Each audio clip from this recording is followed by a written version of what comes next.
কামড়, সেই কামড় মাছ, গলা ধর।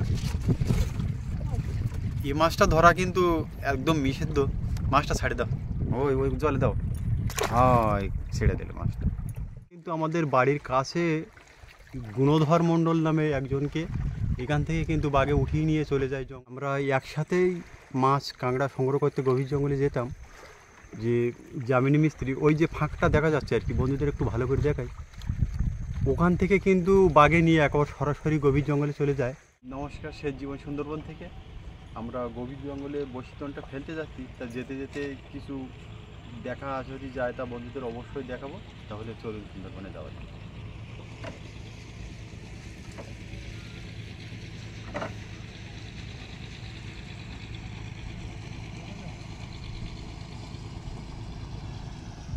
দেখতে দেখতে কিন্তু আমরা গভীর জঙ্গলে প্রবেশ করে ফেলেছি।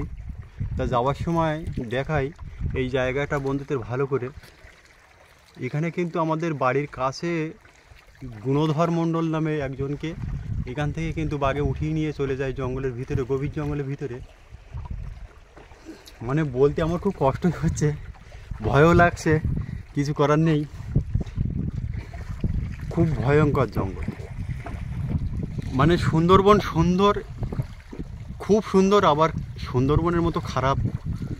মানে আমাদের যে নদী এলাকার মানুষের যে কখন কি হবে কিছু বলারই নেই।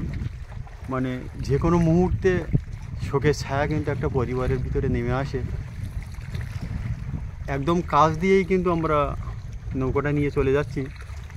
আর আজকের আমাদের মেন উদ্দেশ্য হচ্ছে যে গভীর জঙ্গলে যে গিয়ে যে খোলাখালির মুখে যে বসিদনটা ফেলবো, সেই বসিদনটা নিয়ে যাচ্ছি। বসিদনে চারা লাগানোও চলছে। তা যেতে যেতে আর একটা স্পট বন্ধুদেরকে দেখাবো। এত কাজ দিয়ে কিন্তু কেউ দেখাতে পারবে না সুন্দরবনকে। মানে আমরা একদম সুন্দরবন থেকে 8 থেকে 10 ফুট দূরে কিন্তু আমাদের নৌকাটা যাচ্ছে, আস্তে আস্তে এগিয়ে যাচ্ছে। যে গত যে ভিডিওই যে নবাবদ্বীপ দুনের গিয়ে বাঘের যে সাপ দেখেছিলাম, তা আমাদের গিন্নি তো খুব ভয় করেছিল। তা আজকের আমরা একটা ওইরকম একটা প্রোগ্রাম নিয়েই কিন্তু চলে যাচ্ছি, মানে জীবনের ঝুঁকি নিয়ে। তা দেখা যাক আমরা যেতে যেতে বন্ধুদের কিছু দেখাতে পারছি কি না। 1 ঘন্টা পরে কিন্তু আর একটা স্পটে কিন্তু আমরা পৌঁছে গেছি। আমরা একসাথেই মাছ কাঁকড়া সংগ্রহ করতে গভীর জঙ্গলে যেতাম।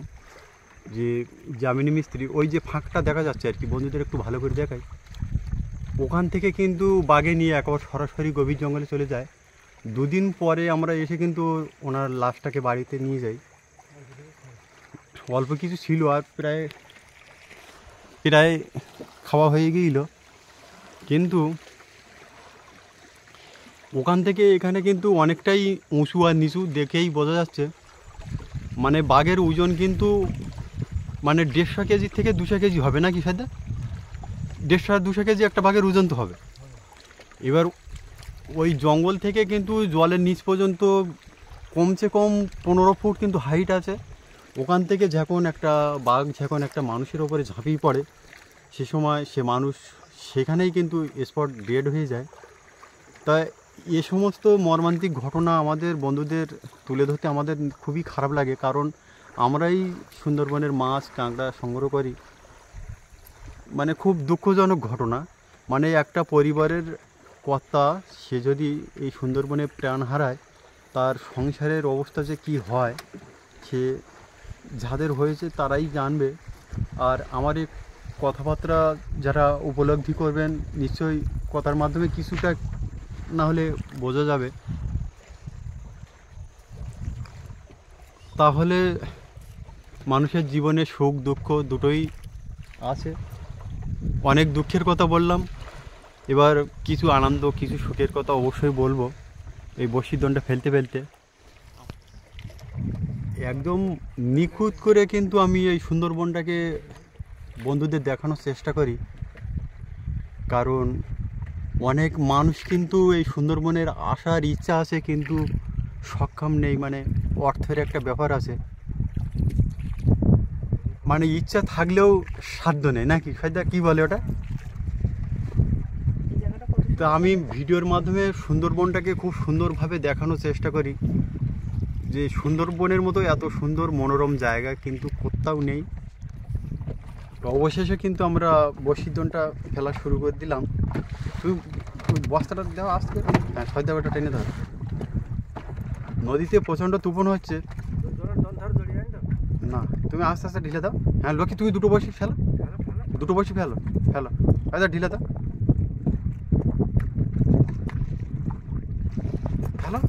হ্যাঁ সয়দা ছাড়ো ছাড়ো দেখি, ঠিকও পাবে ভাইয়া? আচ্ছা ঠিকও পেয়ে গেছে, ঠিক আছে। তাহলে আমাদের বসিদনটা কিন্তু আজকের খুব ভালো একটা জায়গায় ফেললাম, মানে দেখার মতো ভিডিও, না দেখলে কিন্তু খুব মিস করবেন। তা আপনারা দেখতে থাকুন। 2 ঘন্টা অপেক্ষা করার পরে কিন্তু আমরা বসিদনটা তোলা শুরু করে দিলাম। মাছ আছে নাকি? টেংরা মাছ শুরুতেই কিন্তু একটা টেংরা মাছ, মানে এর আগে দুটো বসি ওপরে উঠেছে, তারপরেই কিন্তু টেংরা। এ কাঁটা লাগে না না হাতে, না কাঁটা লাগাবে না হাতে।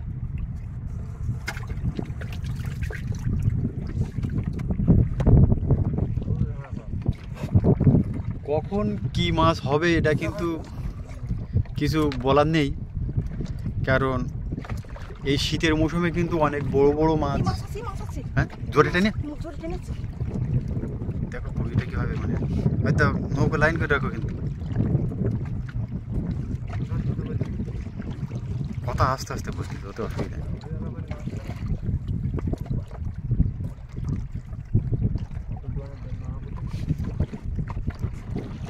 দেখা যাক, মানে বড় মাছ শাক থাকলে কিন্তু বেশি কথা বলা যায় না, কারণ হচ্ছে মানুষের আওয়াজ পালে কিন্তু মাছ খুব জোরে রকা মারে এবং মাছ ছাড়িয়ে যাবার ভয় থাকে। হাওয়ার চাপটা খুব। হ্যাঁ আবার ওই দিকটা পাক দেয়, ঘুরাও নৌকা, উমায় ঘুরিয়ে আসো।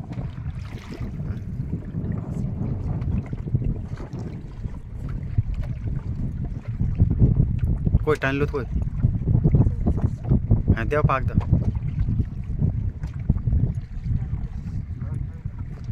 এখনো ঠোকর আছে জোরে, হ্যাঁ ওইরকম উঠুক সাথে।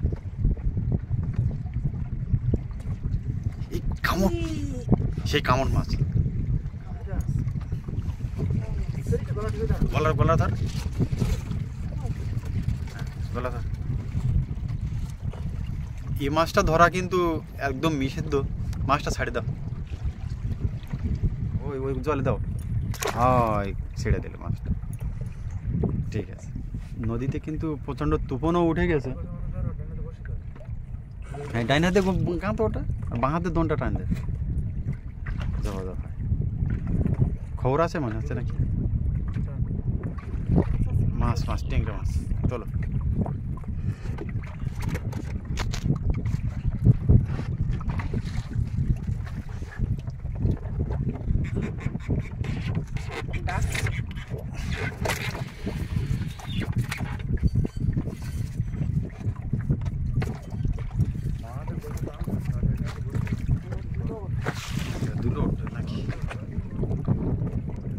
আজ কিন্তু মনের দিক থেকে খুব খারাপ, কারণ মাছ খুব কমই পেলাম।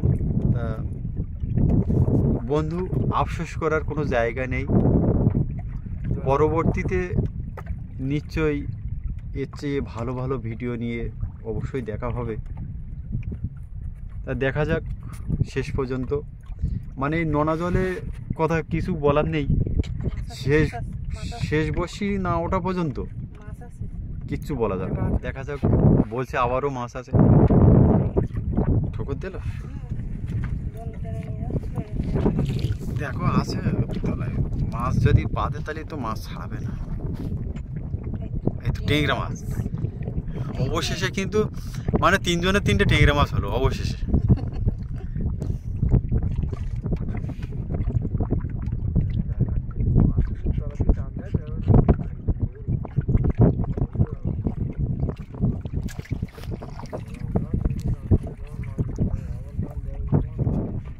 তাহলে আমাদের বশিদন তোলা শেষের পথে। আজ এই পর্যন্ত। কি মাছ আছে নাকি? ড্যামের গায়ে না, হ্যাঁ না, ওই দড়ি বেঁধে দুলো তোলো। আজ কিন্তু এই 3 পিস টিংরা মাছই পেলাম। 3 পিস টিংরা মাছই পেলাম। তা দেখা হচ্ছে পরবর্তী ভিডিও নিয়ে। আপনারা সবাই ভালো থাকবেন, সুস্থ থাকবেন। নমস্কার।